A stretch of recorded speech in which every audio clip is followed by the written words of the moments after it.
مجددا سلام عرض میکنم به دومین جلسه انتقال تجربه مدرسه املابس فیلاگر خوش اومدین. من رسول وحدتی هستم، توسعه دهنده وب و وردپرس در لیموهاست. حالا بخوام کلیت ماجرا رو براتون بگم، یه تقریبا 10-12 سالی هست که تو حوزه در واقع وب و در واقع وردپرس و داستانهای HTML و CSS و هرچند که مثلا جاهای مختلفی کد زدم، یعنی در واقع مثلا فلسک هم زدم، دات نت هم زدم، ولی خب دیگه تصمیم گرفتم بیشتر چون وردپرس رو دوست داشتم وارد وردپرس بشم و همینطور PHP و موارد این شکلی. به طور کلی خب اون موقع بخوام یک کوتاه توضیح بدم، اون موقع که ما در واقع استارت این کار رو زدیم که مثلا وارد کد نویسی بشیم و اینا، تقریبا من فکر میکنم آخرای کارشناسی بود. من کارشناسی، حالا این پرانتزم باز کنم، کارشناسی من نرم افزار بوده، کارشناسی ارشدم هوش مصنوعی.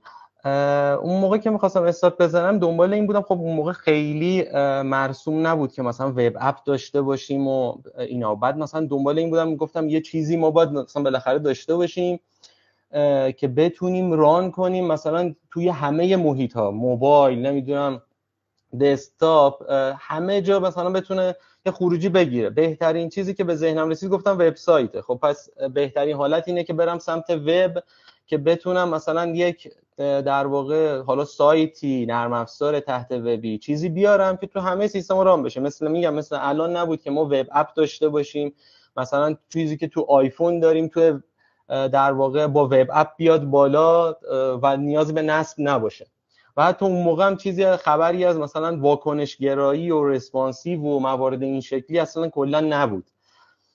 سر همین دیگه ما کم کم یاد گرفتیم، همینجور دونه دونه رفتیم جلو تا اینکه الان اینجا در خدمت شما هستیم که حالا یه سری از تجربیاتم بهتون بگم و یه سری پیشنهادا که ممکنه حالا در آینده بعد از اینکه مدرسه تموم شد شاید به دردتون بخوره و بخواید ادامه بدید و حتی حالا هر محصولی، حتی محصول هوش مصنوعی هم خواستید بیارید بالا، بتونید استفاده کنید.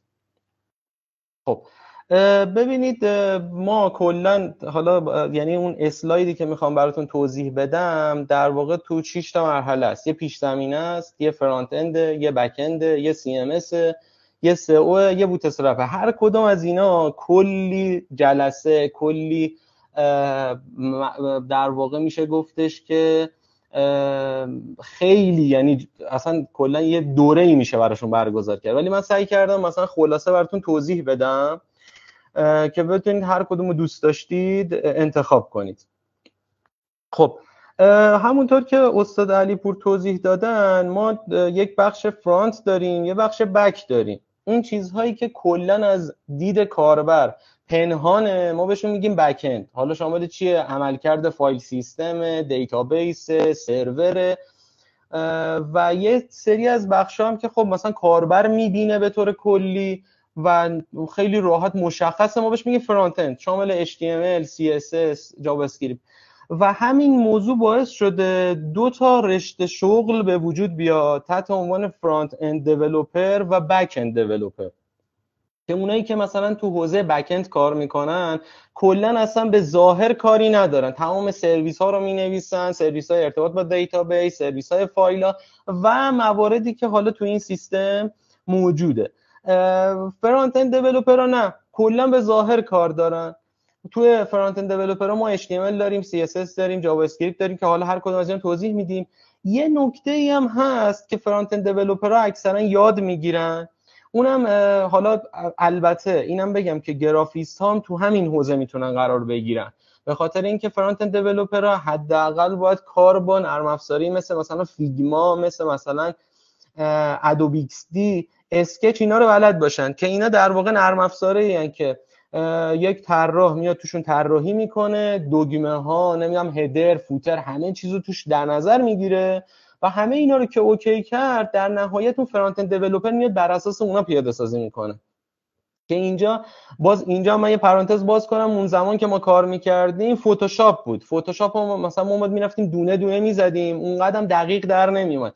ولی الان با استفاده از فیگما دقیقاً همون چیزی، همون در واقع همون باتن یا همون دگمه ای که مثلا باید مثلا دورگرد باشه یا مثلا فلان عکس باید اینقدر سایز داشته باشه، دقیقاً همه اینها داخل این سیستم قرار گرفت و با توجه به اون حالا اون شرایطش کاربرایی که مثلا حالا تو این حوزه کار میکنن به راحتی میتونن اون سایت رو پیاده سازی کنن، یعنی خیلی درگیری و اینا براش وجود نداره. عموما کسایی که این دوتا رو با هم ترکیب میکنن، یعنی هم بک اند کار میکنن هم فرانت کار میکنن، اصطلاحش رو شنیدیدش میگن فول استک دیولپر، یعنی در واقع تو این حوزه این دوتا با هم دیگه کار میکنن. ولی عموما خیلی انقدر شاخه هاش زیاده که مثلا نمیشه گفت مثلا اون کسی که بک اند داره کار میکنه کار کمتری داره، اون که فرانت اند داره کار میکنه کار کمتری داره، چون فرانت اند هم الان مثلا با ریاکت کار میکنن، با وو کار میکنن، با انگولار کار میکنن و مواردی که وجود داره. حالا این استراکچر رو نگاه کنید، این استراکچر دارید، تصویرشو دارید؟ اگه تصویرشو دارید یه به علاوه بذارید. اوکی. این استراکچر راحت ترین استراکچریه که در واقع اومده و توضیح داده. بذارید من حالا اگه بتونم اینو بزرگترش کنم که عالی میشه. اینجا بذارید زومش هم کنم، ببینم میتونم زومش کنم اینجا یا خود بزرگترشه. نه فکر کنم همین تهش. اینجا در واقع اومده گفته که ما فرانت اند کار، یوزر داره با اون فرانت اند کار میکنه، حالا یه سری دیتا ها رو نمایش، یعنی ریزالت یه سری دیتا ها رو میبینه، یه سری ریکوست میفرسته، فرم ها و مواردی که وجود داره. یه بخش بک اند کاره که وب سرور ما هست، فایل سیستم ما هست، دیتابیس ما هست. درسته مثلا شما الان ممکنه بگید HTML CSS و ایمیج چرا تو فایل سیستم بک انده؟ به خاطر اینکه ما اینا رو وب سرور میذاریم و کاربر بازم اون فایل ها رو به چشمش نمیبینه. یعنی ما مثلا یک.html، index.html، about.html همه اینا رو اگر روی وب سرور داشته باشیم، در واقع کاربر بیرونی فقط داره آدرس ها رو میبینه و ظاهر کانتنتی که تو این صفحات وجود داره. و جالبتر اینه که بعضی از حالا نرم افزارها و اون سیستم هایی که ما برنامه نویسی میکنیم، مثلا فرض کنید اون چیزایی که تو فلاسک هست، اون چیزایی که توی مثلا جنگو هست و موارد این شکلی، اینا در واقع رندر HTML میدن به کاربر. یعنی کاربر یوزر فرانت اندی و اون کسی که تو مرورگر داره باز میکنه دیگه اینو واقعا نمیبینه، یعنی فقط میبینه که مثلا خب یه صفحه لود شده، حالا تو هر پسوندی که میخواد باشه که خروجیشو کنترل یو میگیریم میبینیم همش HTML. پس باز هم در هر صورت اون ظاهر کار رو داره میبینه.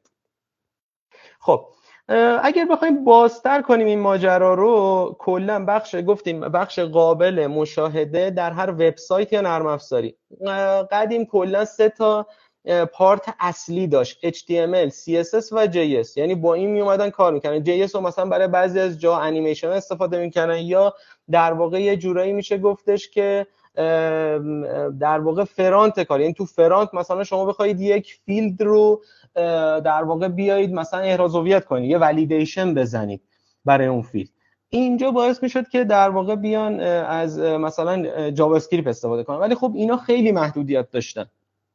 حالا صرفا مخصوصا جاوا اسکریپت اومدن جی کوئری رو دادن، کتابخونه جی کوئری رو نمایی شد که یه خورده قابلیت بهش اضافه کنه و بتونه ازش استفاده کنیم. یا مثلا اومدیم تو یه دورانی اومد سس و لس اومد. خب چرا اصلا دلیلش برای چی بود اومد؟ این برای این بود که شما توی CSS فرض کنید مثلا یه دونه فونت داش سایز تعریف می‌کردی، همون چیزایی که در واقع استاد هفته پیش توضیح دادن. یه فونت داش سایز باز می‌کردید مثلا 14 پیکسل، یه فونت داش سایز مثلا باز می‌کردید مثلا 15 پیکسل، فرقی نداره.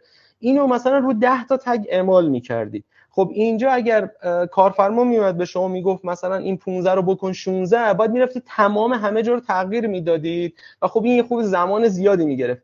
تو سس و لس میان در واقع یه متغیر تعریف میکنن و اون متغیر رو مثلا میذارن 15 پیکسل، بعد میان اون متغیر رو تعریف میکنن برای جاهای مختلف. یعنی از این به بعد تو جاهای مختلف فونت داش سایز رو برابر اون متغیر قرار میدن. خب متغیر رو یه بار تغییر بدی دیگه تو بقیه جاها این اتفاق میفته و اوکی میشه.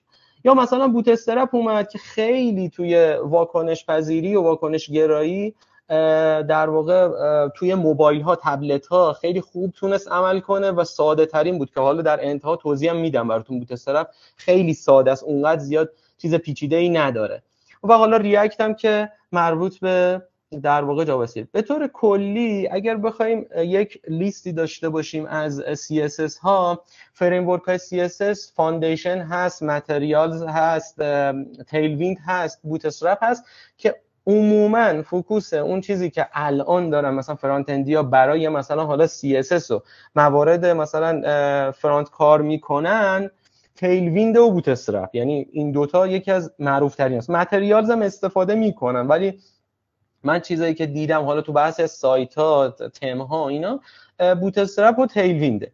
برای جاوا اسکریپت هم بازم در واقع فریم ورک ها مختلف هست. ریاکت هست، وو.جی.اس هست، انگولار هست، جیکوئری هست، امبر، بکبون، مدل مختلف هستش. فقط نکته‌ای که وجود داره اینه که عموما فرانت اند در واقع دیولپرها از یه دونه از این فریم ورک استفاده میکنن. میشه مثلا شما انگولار هم داشته باشی، جیکوئری هم داشته باشی، یا هیچ مشکل نداره. مثلا جیکوئری استفاده میکنه برای اینکه یک کتابخونه رو لود کنه، اون کتابخونه انیمیشن داره. خب پس سر این ماجرا اتفاقی که میفته اینه که با توجه به حالا اون شرایط و مواردی که هست یه دونه از اینا رو استفاده میکنن. عموما هم ریاکت و اینا بیشتر تو کار رندرن، از دیتابیس روی دیگر کاربر رندر میکنن. چرا میخوایم این کارو بکنیم؟ به خاطر اینکه یک جایی میرسه زبانهای مفسری که حالا ما مثلا PHP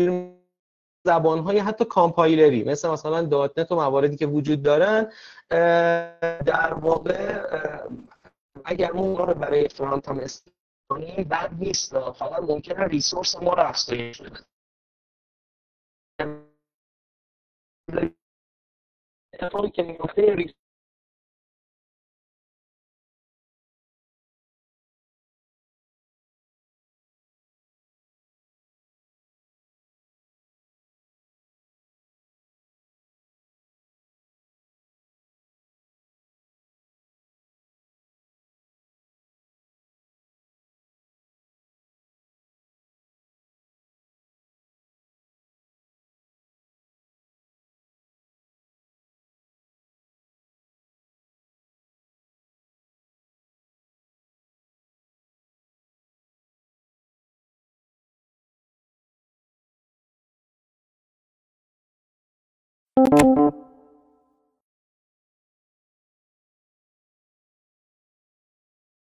جاوا رو داریم، نود جی اس رو داریم. نود جی اس رو عموما توی فرانت هم استفاده میکنن ولی ترکیبشون این شکلیه که بک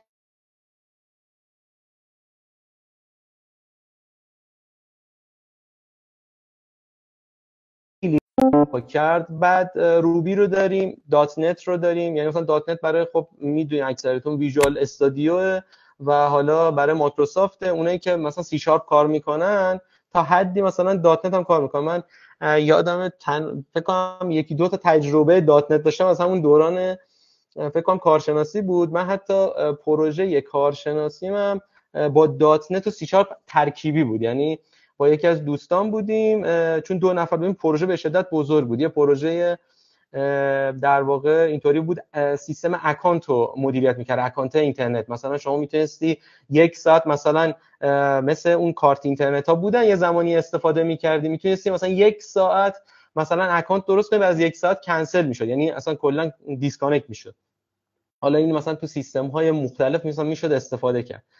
و خب پایتون هم که اکثرا میشناسید دیگه، فلاسک و جنگو و مواردی که وجود داره.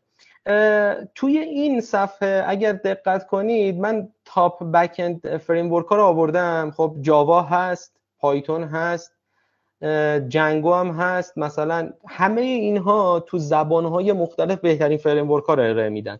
مثلا دات نت در حال حاضر مثلا توی کشور هلند خیلی معروفه، اگر اشتباه نکنم هلند بود، خیلی معروفه. تو ایران هم کم و بیش استفاده میکنن.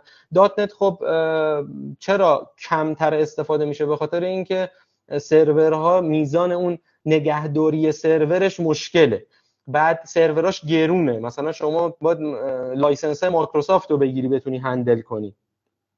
بعد دیگه بهتون بگم، بذارید من جان اندازم. آره یا مثلا فرض کنید جایی که چون در واقع ما دات نت رو داریم، در واقع اتفاقاتی که میفته، آره آقای رضایی هم میگن توی ایران پی اچ پی خیلی طرفدار داره. آره درسته، پی اچ پی خیلی طرفدار داره به خاطر اینکه لینوکس هست، لینوکس هم رایگان، اوپن سورس، درگیریش هم نداره. اما نکته‌ای که وجود داره اینه که پی اچ پی خیلی باید محتاطانه رفتار کرد. یعنی اگر قراره مثلا ما پی اچ پی رو جلو بریم، اگر قراره مثلا لاراول بزنیم، لاراول هم یه فریم ورک از پی اچ پی، یا مثلا توی این سیستم جنگو یه فریم ورک از پایتونه. یعنی اومدن مثلا آدنتیکیشن و مواردش رو همه رو اوکی کردن، آماده برای شما گذاشتن، شما نهایتا یه سری کلاس و یه سری هلپر فانکشن و اینا بهش اضافه می‌کنید. فقط نکته‌ای که وجود داره محتاطانه است. یعنی مثلا شما باید امنیتش رو در بر بگیرید، به خاطر اینکه هر چی تعداد کار، نه تنها ایران بلکه جاهای دنیا این موضوع هست، هرچی تعداد وبسایت‌ها زیاد میشه، تعداد نرم افزارهای اون زبان زیاد میشه، هکرها هم فوکوسشون به اون زیادتر میشه. مثلا همین باعث میشه یه دفعه مثلا یه مشکل امنیتی باعث میشه کلا یک سایت رو دان میکنه یا مثلا اطلاعاتش دزدیده میشه. شما مثلا خیلی کم مثلا بتونید توی سیستم های دات نتی، نمیگم نیست، همه جا هست، چون اصلا امنیت نسبیه، نمیتونیم بگیم مطلقه. شما تو سیستم های مثلا دات نتی کمتر میتونی دزدی اطلاعات رو ببینی، ولی تو سیستم های مبتنی بر پی اچ پی، مبتنی بر لاراول و موارد این شکلی خیلی میتونی اینو ببینی. نمونه هاشم تو ایران دیدین، حالا اسمم نمیبرم. این مواردیه که حالا وجود داره برای اون بک‌اند و حالا در واقع مواردی که هست توی خود بک‌اند. آره آقا رضایی میگن تجربه با جنگو. آره جنگو اصلا امنیتش خوبه، یعنی میشه گفت خیلی اوکی هستش و میتونی مثلا از جنگو استفاده کنی. ولی خب بازم میگم اون چیزایی که کلا رایگان و اوپن سورسن خیلی محتاطانه باید رفتار کرد دیگه. یه دونه مثلا باگ ایکس اس، نمیدونم موارد این شکلی میتونه کل سایت رو به فنا بده و مواردی که میتونه به وجود بیاره. خب اینا رو گفتیم، آقا فرانت رو گفتیم، بک‌اند هم گفتیم. میخوایم سی ام اس ها رو توضیح بدیم. سی ام اس ها رو اکثرا شاید بشناسید. حالا من یه توضیح میدم. اسمش اصلا مشخصه، کانتنت منیجمنت سیستم، سیستم مدیریت محتوا. از اسمش معلومه که ما میخوایم محتوا رو مدیریت کنیم. سیستم های آماده جهت طراحی و پیاده سازی وبسایتن. مثلا نمیدونم کنتیکو داریم، جوملا داریم، وردپرس داریم، شاپیفای داریم، دروپال داریم. همه اینا تا دلتون بخواد غالب براش هست، تا دلتون بخواد افزونه براش هست، میتونید نصب کنید، استفاده کنید.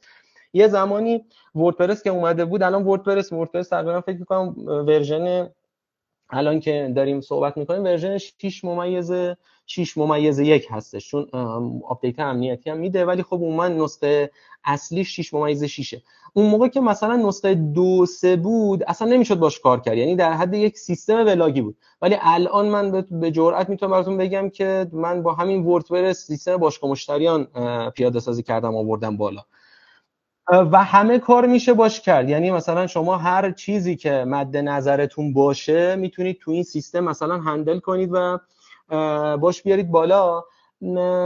صرف این که مثلا خیلی کار باش ساده است و شما میتونید مثلا با وردپرس فروشگاه بیارید بالا، یک در واقع مثلا یه سایت خبری بیارید بالا. اینا سیستم آماده این که در لحظه میتونن سایت رو به تحویل بدن، یعنی سریع اوکی کنی. حالا مثلا نمیگم حالا در لحظه، مثلا آقا یه هفته یه ماه میتونی سایت رو هندل کنی. مشکلاتی که مثلا باید توی نسخه های پیور، مثلا فرض کنید شما تو لاراول داشته باشید کلی برنامه نویسی کنید، یا مثلا توی نسخه پی اچ پی پیور، یعنی خام بخوای پی اچ پی بزنی، اصلا هیچ فریم ورک استفاده نکنی، بخوای بزنی، اینا رو اتومات هندل میکنن و میارنش بالا، یعنی هیچ مسئله‌ای بابتش نیست. اینم از CMS. اما میایم سراغ مبحث SEO. یه چیزی که توی وبسایت ها، حالا نمیگیم اون نرم افزارهای تحت، یه چیزی که تو وبسایت ها در واقع خیلی مهمه و استفاده میشه SEO، بهینه‌سازی برای موتورهای جستجو، Search Engine Optimization، ارتقاء رتبه سایت در موتورهای جستجو به خصوص گوگل. خب این المان های مختلفی داره. خود همین SEO یه دوره خیلی طولانی هستش، مثلا نمیدونم چجوری بکلینک بزنیم، چجوری لینک از سایت دیگه بدیم به سایتمون، کیوردها چی هن. تو همون متا تگ هایی که استاد علیپور صحبت کرده بودن اونجا باز مثلا چجوری متا تگ های کیورد و اینا رو بذاریم. خب چرا من اومدم سراغ سئو و مثلا میخواستم این سئو رو بگم، میخواستم به این نتیجه برسم. شما فرض کنید دوره MLOps تمام شد یا دوره در واقع محصول هوش مصنوعی تمام شد، دورهایی که حالا تقریبا در واقع فیلاگر برگزار میکنه و حالا با مجموعه مختلف و اینا فرض کنید تمام شد. شما میخواهید یه سایت بیارید بالا، در واقع رو محصولتون کار بکنید، به علاوه یک دمو هم از اون محصول داشته باشید. خب یا باید این محصول رو طبق مثلا شرایط ببرید روی در واقع مثلا فلاسک بزنید یا روی جنگو بزنید و مواردش رو همینجور جلو ببرید. اینجا با یک چالش روبرو میشید. شما باید یک سئو کار، یک دیجیتال مارکتر و یک کسی که تو حوزه سئو کار میکنه رو بیارید و تمام نکات سئویی رو ازش بگیرید و دونه دونه نکات فنی رو بیایید پیاده سازی کنید. یعنی دونه دونه نکات فنی رو بیایید به صورت کدنویسی پیاده سازی کنید و هر زمان که گوگل الگوریتماش آپدیت بشن مجددا باز باید بید همین کارا رو برای تمام صفحات انجام بدید. ولی وقتی شما CMS داشته باشید دیگه این کارا نیاز نیست انجام بدید. مثلا ما الان توی وردپرس یه افزونه داریم تحت عنوان یواست سئو، یا مثلا یه افزونه دیگه داریم تحت عنوان رنک مپ. این باعث میشه چه اتفاقی میفته؟ این باعث میشه که یک تیمی اومده روی این سئو کار کرده و میدونه کلیت این ماجرا کجاست، میدونه آقا مثلا این مدلی من بیام تمام آپدیت ها رو انجام بدم این سایت رتبه بهتری میگیره. پس شما روی CMS یک خوبی که داره مثلا میتونید تمامی صفحاتتون رو هندل بکنید با حالا یه سری صفحه ساز داره خودش برای اینکه بتونید محصولتون رو راحت به فروش برسونید. دارم میگم نه اینکه مثلا فلاسک بد باشه، نه اینکه مثلا جنگو بد باشه، نه. ولی مثلا یک زمان هست مثلا ممکنه یه سرمایه‌گذار داشته باشید مثلا یه تیم جنگو استخدام می‌کنید و کاراش انجام میدید. ولی اگر مثلا بخواید محصول خودتون هندل بکنید بهترین راحت استفاده از CMS. تو وردپرس کل سایت میاری بالا. حالا مثلا محصول من چیه؟ محصول من یه محصول هوش مصنوعیه که میاد برآورد قیمت لپتاپ انجام میده، برآورد قیمت مسکن انجام میده. مثلا چی؟ مثل اون برآوردی که در واقع توی فکر می‌کنم سایت کلید و اینا برای مثلا اجاره شما در واقع مثلا میخوای یه فیلتری انجام بدی، یه موارد رو میزنی یه خروجی بهت میده. یا مثلا فکر می‌کنم دیتای همراه مکانیک هم اینجوری بود که برای میزان تخمین قیمت ماشین استفاده میشد. حالا دقیق باز نمیدونم. اینا رو خب با استفاده از یک API که مثلا توی پایتون نوشتی و اون مدلت داره تو پایتون کار میکنه، با استفاده از API وصلش میکنی به وردپرس. یعنی یک صفحه از سایت رو درست میکنی با یک کدنویسی خیلی جمع و جور کوچیک. حتی اگر مثلا خودت هم بلد نبودی تو اینترنت و چت جی پی تی و اینا مثلا سرچ نکردی، بدی به یک دیولپر مثلا برات مینویسه. خب اینجا هزینهش ارزونتر برات تموم میشه. نهایتا میگه آقا وصلش کن به فلان ای پی آی. ما یادمه حالا باز یه تجربه اینجا بهتون بگم. یه سایتی بود الان هم فکر کنم هست سایتش، البته اون مدلش رو کلا کنسل کردن. یک گروه هوش مصنوعی اومده بودن روی این سایت کار کرده بودن. سایت وردپرسی بود، بعد پر از محصولات برای فروش بود. یعنی مثلا پوشاک های مختلف برای تو حوزه بانوان و خانوما و اینا بودش. این مجموعه سایتش رو وردپرس بود، مقالاتش به شدت بازدید می‌خوردن چون اومده بودن خیلی اوکی کرده. و یه نکته هم همینجا بگم که سئو کارا CMS ها رو راحت‌تر از بقیه جا بردن. یعنی شما الان مثلا وردپرس رو بیاری بالا بدی به اکثر این شرکتایی که تو حوزه سئو کار میکنن، سریعتر میتونه شما رو به نتایج یک گوگل برسونه، حتی اگر خودت هیچ دانش و هیچ داستانی نداشته باشی سمتش. و اومده بود داستانه این بود که یه موتور هوش مصنوعی داشتن که می اومد یه سری دیتا بر اساس اینکه آقا تو چه لباسی دوست داری بپوشی، نمیدونم الان کجا میخوای بری، برای مجلس میخوای، برای سر کار میخوای، کجا میخوای، کل اینو می اومد از کاربر میگرفت بر اساس موتور هوش مصنوعی که درست کرده بودن در واقع این دوتا رو ما اومدیم به هم سینک کردیم، یعنی اومدیم به هم وصلش کردیم و تو وردپرس آوردیم بالا. تو وردپرس میومد فرمو پر میکرد، در لحظه همونجا محصولات خود سایت رو بهش پیشنهاد میداد. بعد خب تو محصولات خود سایت نهایتا یه سایز بود و یه سری چیزای مختلف، نمیتونستیم اونقدر مثلا شما فکر کنید که محصولات انقدر زیاد بود که ما نمیتونستیم مثلا با ایف ساده از بین ببریمش. بعد یه مدل طراحی کرده بودن که این مدل در واقع کلا لرن شده بود و ما دیتا رو که بهش میدادیم دپلوی شده بود، آنلاین به ما نتیجه رو میداد و ما اونو مثلا بر اساس اون میرفتیم محصولات رو پیدا میکردیم، محصولات رو به کاربر نشون میدادیم و این شدت، یعنی یه جوری بگم تجربه خرید رو به شدت میبرد بالا. یعنی یکی از خوبی های مثلا CMS همینه. بعد نمیشد اون سایتش رو عوض کنه، چون الان اگه سایتش عوض کنه تو مرحله اول تو گوگل رتبه منفی میگرفت، چون گوگل به ساختار استراکچر فنی سایت هم رتبه میده. گوگل دو تا کار انجام میده، یکی ساختار محتوایی براش مهمه که خوب بذاری، نمیدونم مطلبت فهرست مطالب داشته باشه و موارد و نکاتی که خیلی زیادن، من اگه بخوام بگم الان ساعت رد میشه. یکی دیگه هم بحث اون داستان‌های مربوط به مثلا خود همون استراکچر فنی کار که مثلا تگا درست هستن نیستن. مثلا یه سری قانونا داره، آقا مثلا ما نمیتونیم توی مثلا فرض کنید تگ UL بعدش باید حتما LI بیاد. اگر مثلا بعد ULA بذاری این کار اشتباهیه، یعنی اصلا از WTRC که ولیدیتور HTML هست یعنی خطا میگیره و این خب خیلی تاثیر میذاره. پس ساختار فنی هم براش مهمه. اینم پس از CMS و SEO. اگر حالا من میخواین الان سوال اگر دارید سوال بپرسید، اگر نه که بذاریم آخر کار من بوتسترپ هم بگم یک دفعه سوالا رو بپرسید. سوالی دارید؟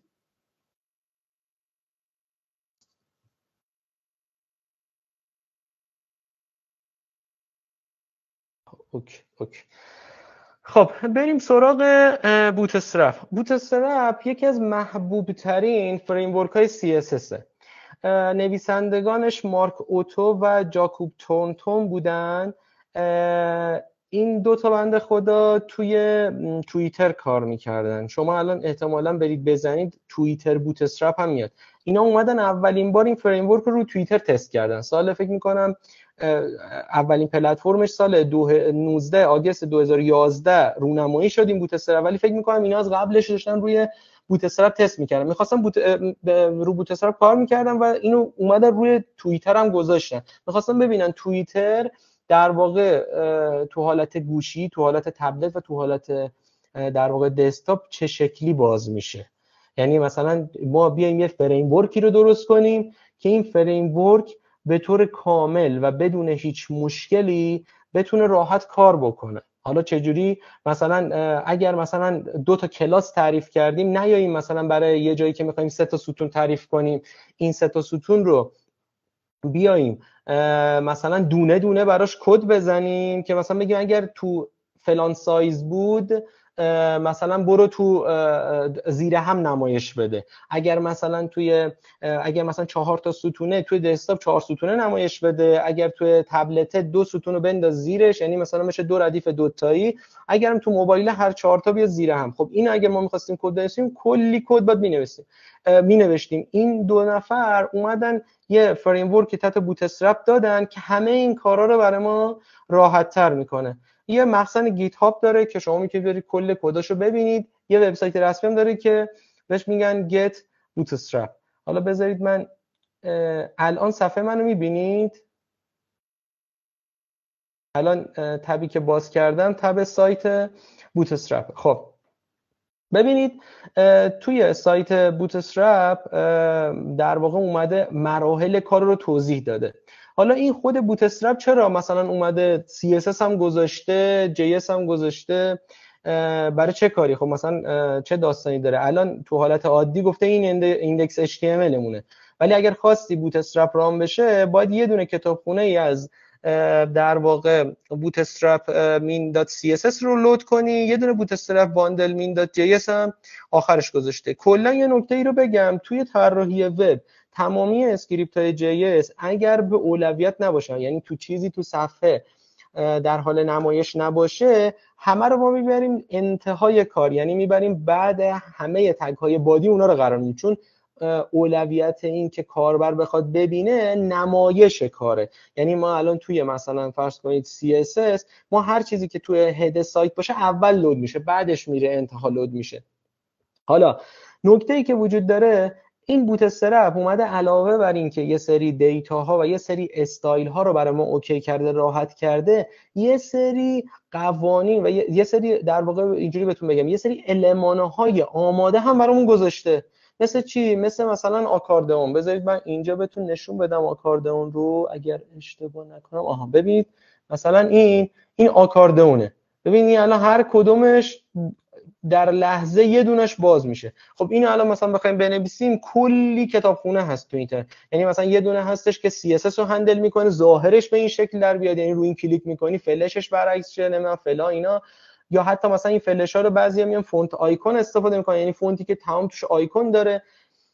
بعد یا مثلا مواردی که کلا توی سیستم هست، مثلا بج، مثلا شما میخواهید یه جا یه تگی بزنید، خب اینو الان شما باید بری کلی استایل بزنید، ولی این با استفاده از یه دونه کلاس اومده هندل کرده. یعنی خیلی ساده. پس این اومده یه سری المان ها و مواردی که نیاز بوده برامون گذاشته و ما میتونیم با یک CSS و یه دونه JS کل اینا رو داشته باشیم. الان حالا بریم ببینیم چه جوری میشه. بذارید من اینجا برگردم، اینجا بذارید اینو کپی کنم بیارمش توی در واقع یه HTMLی داریم اینجا، اگر ران بشود.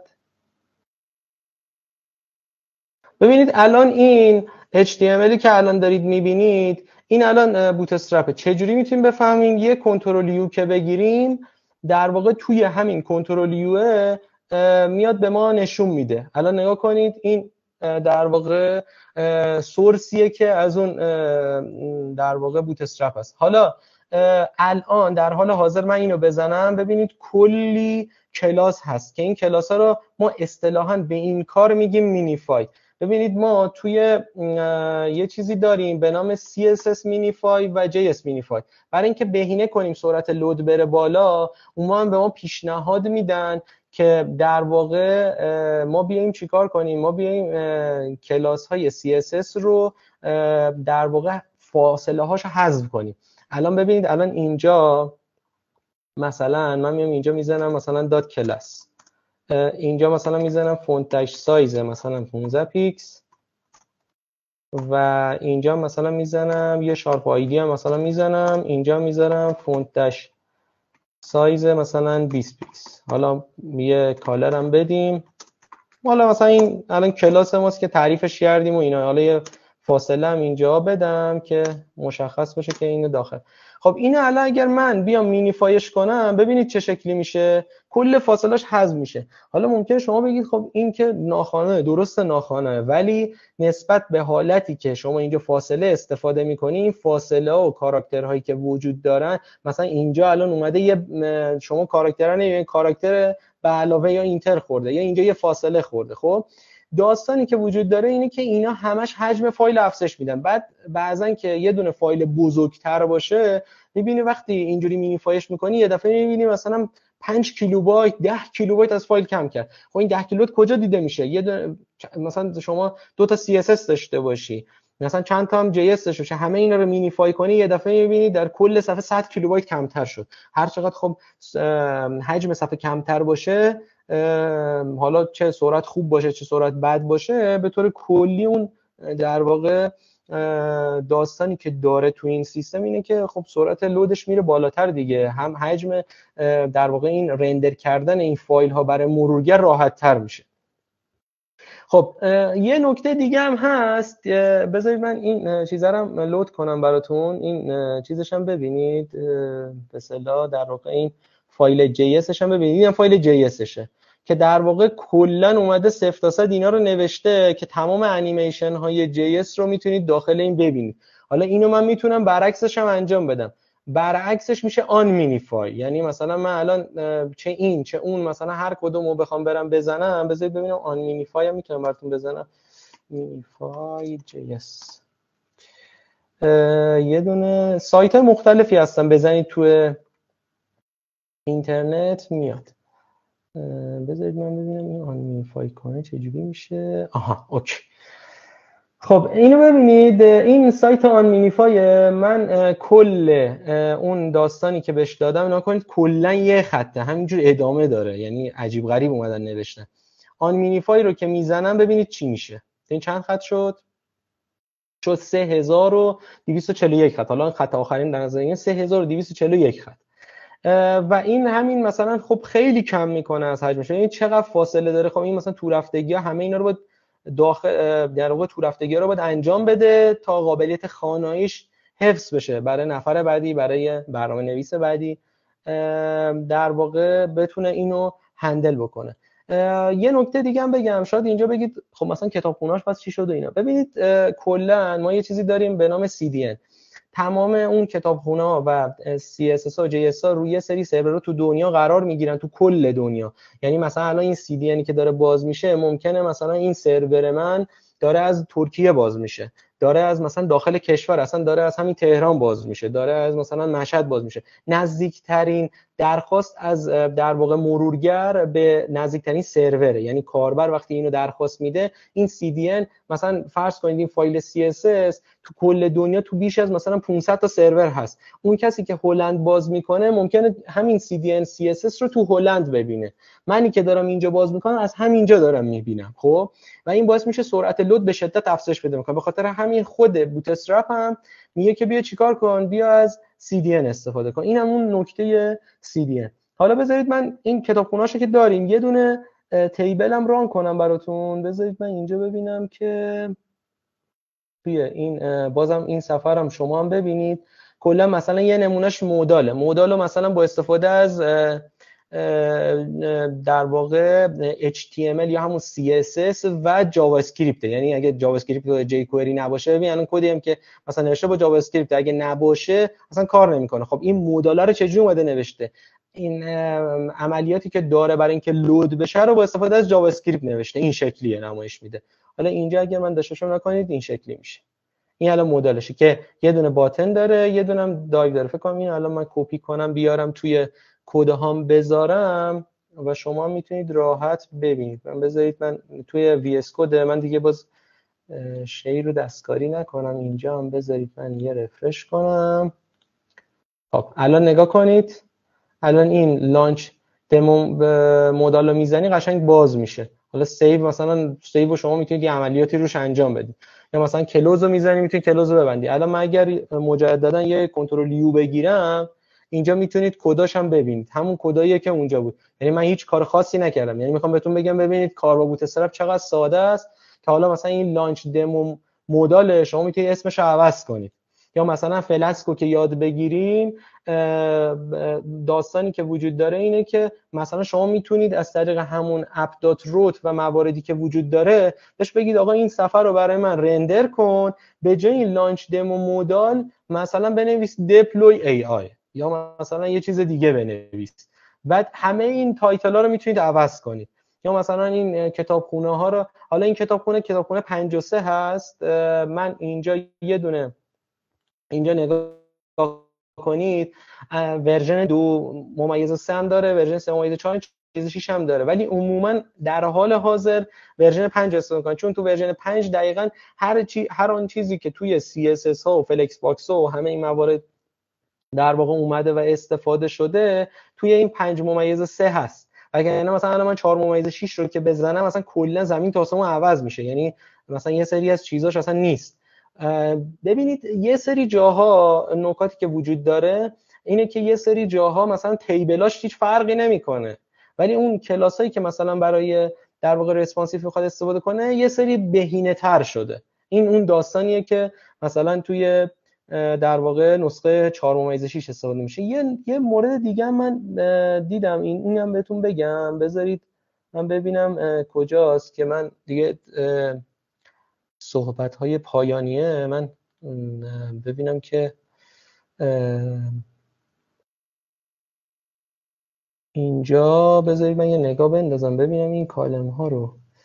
این کالم ها رو هم توضیح بدم. اوکی. ببینید الان این سفر رو میبینید دیگه. این سفر فکر کنم میبینید همتون. الان داریم درباره کالم ها میخوایم صحبت کنیم. شما به راحتی با استفاده از ببین همین چند تا خط بدون اینکه هیچ CSS اضافه‌ای بزنن، خب اومدن 3 تا ستون تعریف کردن، 3 تا ستون کامل، 3 تا ستون تعریف کردن و الان آیتمش رو استارت گذاشتن، یعنی بچسب به بالای کار، یا مثلا بیاد پایینتر، بیاد وسط، در وسط قرار بگیره، بچسب به وسط کار. یعنی خیلی چیز ساده ایه. عموما اون کسایی که سایت رو بر اساس فریم ورک های مثلا بوت استرپ یا فریم ورک های مثلا در واقع حالا آماده کار میکنن، یه دونه دو تا فایل CSS دارن، یه دونه فایل مثلا اصلیه که همون بوت استرپ رو لود میکنه، یه سری جاها هستش که خب تو بوت استرپ نیست، یعنی ما نیاز داریم که مثلا جذابیت کار رو ببریم بالاتر. اینا رو ما میایم تو چی استفاده میکنیم؟ اینا رو ما میایم توی در واقع اون CSS اختصاصی خودمون تعریف میکنیم. ولی این کار باعث میشه شدت اون طراحی و قدرت طراحی رو میبره بالا، به خاطر اینکه ما دیگه نیازی نیست بیایم برای اینا دونه دونه مثلا ستون تعریف بکنیم و هر کدوم از اینا رو بیایم جداگانه داشته باشیم. یا مثلا یه دونه دیگه اینجا بود، فکر کنم CSS گرید بود اگر اشتباه نکنم. نگاه کنید الان اینجا مثلا سه تا ستون 4 تایی تعریف کرده. نکته‌ای که وجود داره در واقع تو بوت استرپ میگه آقا واحد ستون بندی من در یک ردیف 12 تاه.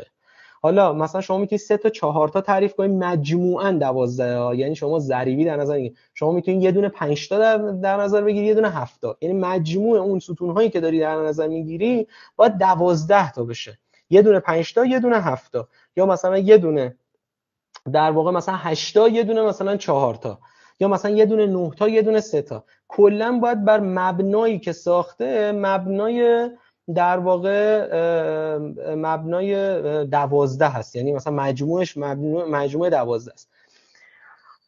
این لیوت هم بگیم بعد دیگه بریم سوالات شما، هر سوالی دارید در خدمتم.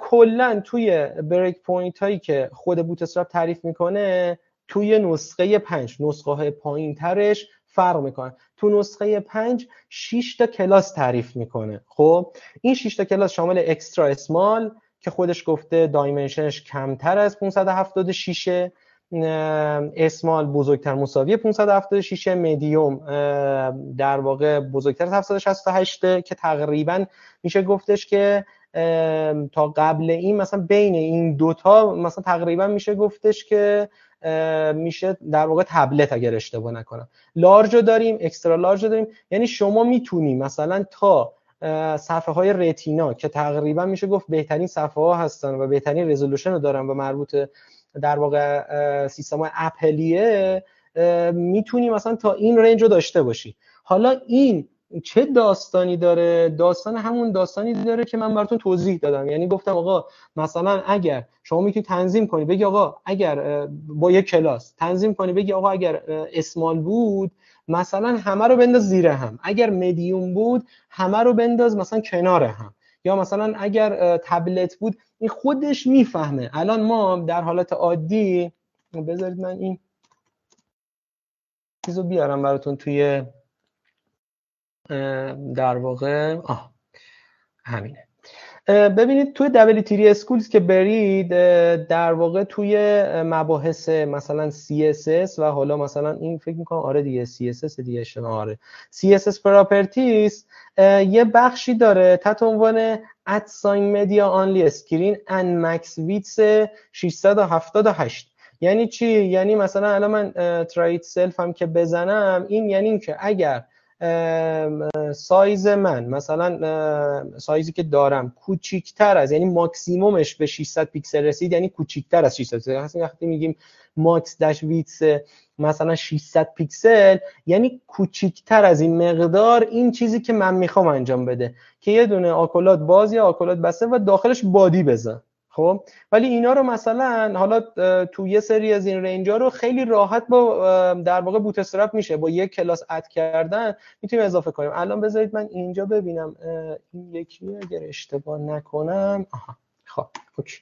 الان اینو ببینید، الان این من همون رانو زدم، الان این در حالت عادی زرده، ولی اگر من بیام اینو کوچیک‌ترش کنم آبی میشه. یعنی من الان مثلا اومدم اینو کوچیک‌تر کردم، اندازه سایز موبایل کردم، این اومده گفته اگر ماکس داش ویتسش کوچیک‌تر از 600 بود، خب الان اینجا ماکس داش ویتسش چنده؟ 400. خودش نمیشه 400 در 90. این باعث شده این آبی رنگه اومده نمایش داده. یعنی این کلیت ماجرا از اینه، یعنی هیچ چیز خاصی هم نداره و کلاس بندی هم هست. حالا من الان اگر بتونم این کلاساش هم بهتون نشون بدم و تمامه.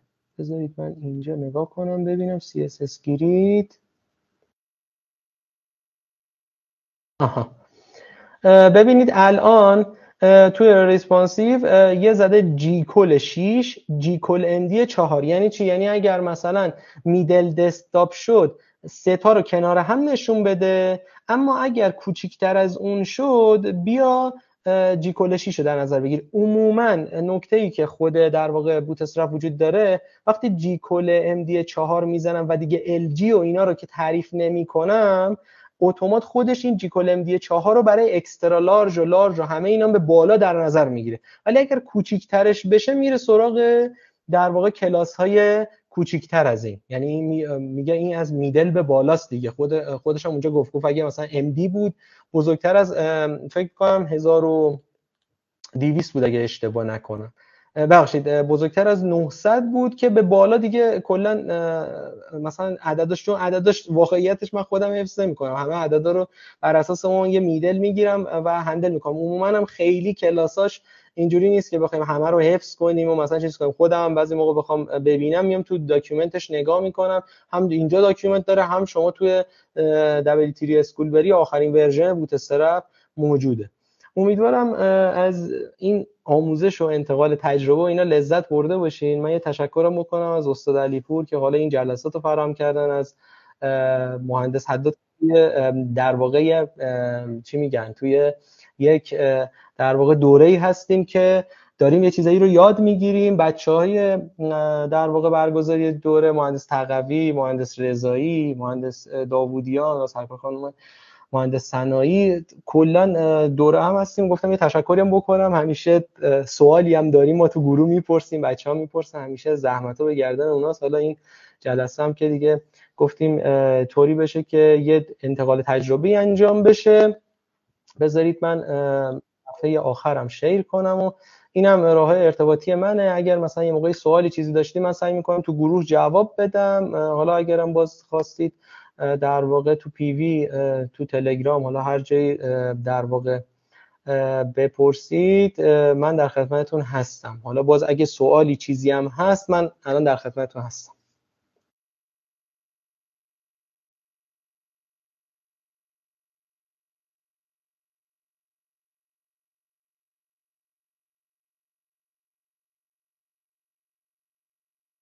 انقدر خوب بود کسی سوال نداره؟ چند کاربر در حال نوشتن.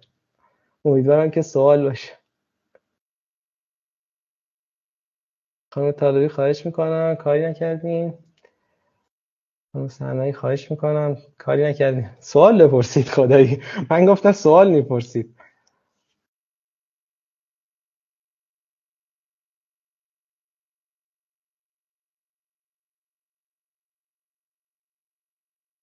خواهش میکنم مسعود جان. حالا باز میگم اگر مثلا چون وقت ارائه یه خورده محدوده، وگرنه من مثلا اگه بیشتر بود مطمئن باشید یه اسلاید بیشتری، تجربه بیشتری رو میگفتم، ولی چون خب محدود بود گفتم حالا اگه سوالی چیزی داشتید من در داخل تلگرام در خدمتتون هستم.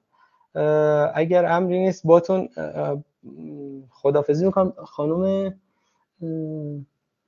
فامیلیتون نمیدونم، هم فاطمه خانم گفته با دیتابیس هم کار کردی؟ آره، من کلا یه دوره مثلا چیزم دارم. حالا اگر مثلا خواستیم بعدا میتونیم برگزار کنیم دوره کار با داده، مثلا دیتابیس های مختلف، ارتباطش با سایت و اینا. آره مثلا دیتابیس اونقدر زیاد کار سختی نداره. مثلا ما توی خود اون PHP هم ارتباط های مختلفی داریم. مثلا نمیدونم حالا باز اون دیتابیسش هم فرق میکنه، مثلا MySQL باشه، نمیدونم ماریا دی بی باشه که حالا الان جدیدا ماریا دی بی شده، یا حتی مثلا یه سری در واقع دیتا SQL فایلی هم اومدن. یعنی دوره‌های فایلی هم اومدن.